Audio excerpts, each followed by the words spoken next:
네, 안녕하세요. 행복한 재테크 진행의 박보경입니다. 100세 시대를 살아가는 여러분의 편안하고 행복한 노후를 위해서 오늘도 다양한 부동산 얘기로 가득 채워놨습니다. 끝까지 저희와 함께해 주시고요. 방송 보시면서 내 부동산 앞으로 어떻게 하면 좋을까 궁금한 내용 있으시다면 아래 번호로 전화 주십시오. 1544-8520 지금부터 활짝 열어놨거든요. 생방송 중에 함께할 수 있으니까 여러분들의 많은 참여 기다리고 있겠습니다. 자, 행복한 재테크 오늘 순서 시작하겠습니다. 함께하실 전문가부터 만나보시죠.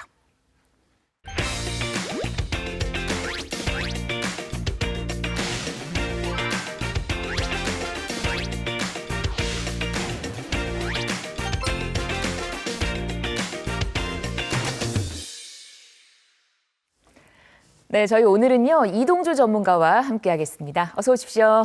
네, 안녕하세요. 안녕하세요. 네, 아무래도 전국이 혼란하다 보면은 부동산 시장에 대한 심리적 요인도 많이 혼란할 수밖에 없겠죠.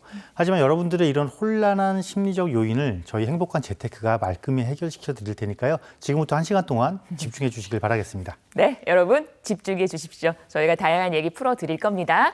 자, 그러면 한 주간의 이슈부터 확인을 해보도록 하겠습니다. 첫 번째 이슈가 최근에 서울 아파트 매물이 급감하고 있다고 거래가 좀 많아졌나 봐요. 네.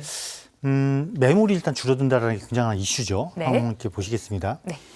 빠르게 매물이 사라지고 있는 아파트 시장 걱정이다. 이런 이야기가 나오고 있는데 일단 그래프를 먼저 한번 보실까요? 자, 이렇게 보시게 되면 지난 3월이죠. 지난 3월 달부터 이제 이번 4월 10일까지 보게 되면 그래프 수치도 굉장히 지금 많이 떨어지고 있죠. 자, 매물이 급감을 하고 있어요. 자, 그럼 도대체 이 매물이 급감하고 있는 원인이 무엇이냐 한번 따져볼 필요가 있겠죠. 무엇 때문에 매물이 급감하고 있는 것이냐. 물론 불안감이 여전히 남아있는 것도 사실입니다. 하지만 제가 지난주에 말씀드렸듯이 정치적 이슈는 사실은 부동산에 큰 영향을 미치지 못하거든요. 그렇지만 심리적 요인은 분명히 자극을 하고 있다. 이 이야기가 될 수 있겠고요. 또 이런 것도 있습니다. 아무래도 이제 대선이 얼마 안 남았기 때문에 대선이 끝나고 나면은 방향성이 갈리겠죠. 정책이 완화냐 규제냐 이런 식으로 갈리기 때문에 이러한 부분들 때문에 아직도 조금 지켜보는 관망세들이 많기 때문에 매물도 줄어들고 있다 이렇게 보시면 되고 특히 눈에 띄는 부분이 이제 서울인데 서울에서도 가장 크게 지금 이슈가 되고 있는 지역들이 바로 강남 3구와 용산 지역입니다. 용산 지역인데 이들 지역은 물론 이런 이슈도 있지만 사실 더 큰 이슈가 존재를 하죠. 바로 무엇냐면 이들 지역이 바로 토지거래 허가제라는 겁니다. 토지거래 허가제 제한이 묶여 있다라는 것입니다. 자, 토지거래 허가제로 묶여 있으면서 오히려 어떤 작용을 지금 하고 있냐면 자, 어차피 내 물건을 받아줄 수 있는 사람들이 별로 없다라는 인식도 강하게 작용을 하고요. 왜냐하면 일정한 조건을 갖춰야 되거든요. 그 조건을 맞춰서 매입할 사람이 별로 없다. 그리고 시장은 아직 불안하다. 그러면 이 매물을 보유하고 있는 소유자들 입장에서는 어떤 생각을 갖게 되냐면 아니 굳이 이렇게 어려운 상황에서 내가 이걸 꼭 서둘러서 팔아야 돼? 처분해야 돼? 이런 생각을 갖게 되죠. 따라서 아예 매물을 잠가버리는 거예요. 매물을 줄여버리는 거죠. 안 내놓는 거죠. 시장이 안정화를 이루면 그때 매물 내놓게 이런 의미입니다. 따라서 이런 심리적 요인이 개선되기 전까지는 당분간 서울의 매물 부족 현상은 좀 심화되지 않을까라고 조심스럽게 예측을 해보겠습니다. 저는 매물이 급감했다고 해서 거래가 많아졌나 네. 이렇게 생각을 했는데 이제 집주인들이 매물을 내놓지 않는 상황이다라는 겁니다. 그러면 이런 분위기 속에서 투자를 하시려는 분들은 어떤 전략을 좀 취해야 될까요?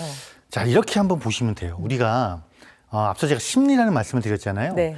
이 수요자들이 어떤 심리를 또 갖고 있냐면 이제는요. 자, 여러분 학습 효과를 이제 갖고 있습니다. 우리 수요자들이 굉장히 똑똑해졌어요. 네. 자, 학습 효과를 갖고 있는데 네. 이 학습 효과가 어떤 학습 효과냐면 우리 이미 지난 정권도 있었고 지지난 정권도 있었잖아요. 그때 정권이 딱 두 가지였어요. 한쪽은 정책을 좀 완화했고요. 부동산을 완화했고요. 한쪽은 규제를 했어요. 거의 대부분 이랬죠. 어느 정책이냐에 따라서. 그런데 문제는 이렇게 규제가 심해질 때 가격이 많이 올랐어요. 또 완화를 해줘도 가격이 올랐어요. 결국은 이건 뭐예요? 결국은 이 학습 효과는 가격이 어떤 정권이 들어서도 가격은 오를 수밖에 없을 것이다. 물론 떨어질 수도 있습니다. 거시경제가 어떻게 되냐에 따라서. 그런데 여기 어떤 이슈가 또 생겨버렸냐면 여전히 공급이 부족하다. 공급이 부족하다는 이슈, 그리고 지금 경제 상황이 그렇게 녹록지가 않을 것으로 지금 예측이 되잖아요. 그러면 어떻게 되냐면 하반기로 갈수록 금리 인하에 대한 이야기가 또 나올 겁니다. 금리 인하에 대한 이야기. 그러면 이거를 전부 다 플러스 하게 되면 어떤 기대 심리가 올라가는 거냐면 가격이 상승할 것이다 라는 기대 심리가 올라갈 수밖에 없어요. 자, 이 이야기는 뭐냐면 결국 대선이 끝난 이후 그리고 하반기가 되더라도 이러한 복합적인 이슈 때문에 가격은 상승할 확률이 훨씬 더 높다라는 기대치가 높아졌다라는 것입니다. 따라서요, 투자자분들이건 실수요자건 이제는 너무 관망을 하기보다는 어떤 선택을 조금 빠른 선택을 하기 위한 학습을 조금 빠르게 하시는 게 좋지 않을까 이렇게 생각이 듭니다. 네, 이런 과정에서도 궁금한 내용 있으시면 저희에게 노크해 주시면 도움을 드릴 겁니다. 자, 계속해서 다음 이슈도 한번 짚어보도록 하겠습니다. 이번에는 분양시장 분위기 볼 텐데 분양 물량도 급감하고 있다고요. 거의 이제 좀 조용한 상태예요. 네, 그렇죠. 지금 어쨌건 올 1분기 같은 경우는 굉장히 불안 요소가 많았잖아요. 사실은 뭐 씨가 말랐다라고 할 정도로 분양 물량이 급감을 했고요. 특히나 2009년 대비해서 약 16년 만에 최저치를 지금 기록을 하고 있거든요. 와. 여기서 더 문제가 되는 건 이제 수도권이라는 것입니다. 수도권이 문제가 되는데 네. 한 보시게 되면은요, 분양 실적률입니다. 그러니까 당초 예측한 것보다 예상했던 것보다 계획했던 것보다 실제 분양 실적률을 보게 되면 서울 같은 경우는 17.6%, 프로테지는 17.6%가 나와요. 그런데 사실은 상반기에 단 한 곳도 분양을 못했어요. 실질적인 분양은. 네. 그런 상황을 겪고 있고 경기와 인천 지역도 지금 굉장히 심각한 상태에 빠져 있다는 것이죠. 자, 이 상황이 보시게 되면 더 문제는 이런 분양 단지들이 일정을 지금 다 연기하고 있다는 거예요. 당장 2개월 뒤에 대선이 있잖아요. 당연히 연기할 수밖에 없겠죠. 그리고 이렇다 정책적인 불확실성이 해소되더라도 빠르게 분양 일정을 잡지는 않을 것이라는 겁니다. 왜냐하면 자 그러면 하반기에 바로 분양 일정 들어가는 거야? 6월에 대선 끝나면? 이렇게 생각할 수도 있겠지만요. 그렇지가 않아요. 왜냐하면 또 이게 7, 8월 같은 경우는 우리가 또 이게 여름 비수기거든요. 전형적으로 부동산 시장에서는. 따라서 7, 8월 이후가 지난 9월 정도 돼야 조금 분양 물량을 풀 확률이 있기 때문에 당분간은 최소한 상반기 그리고 하반기의 초까지도 이런 분양 가뭄은 조금 이어지지 않을까 이렇게 생각이 됩니다. 지금 분양 물량도 없는 데다가 또 이제 일정까지 줄줄이 밀려나고 있는 상황이거든요. 이게 부동산 시장에는 또 좋지는 않을 것 같은데 어떻습니까? 이렇게 생각을 하셔야 돼요. 우리는 부동산은요, 네. 절대 혼자만 움직이는 게 아닙니다. 같이 움직이거든요. 특히나 분양을 보게 되면요. 네. 자, 분양이 부족하다. 분양이 부족하면 결국은 뭐가 부족한 거예요? 입주 물량이 부족한 거거든요. 입주 물량이 부족한 거예요. 여기서 이제 포인트를 찾으셔야 돼요. 자꾸 포인트를 찾으셔야 됩니다. 네. 원인을 분석을 해서. 자, 그리고 또, 물론 이렇습니다. 현장 관계자들이 이런 얘기를 해요.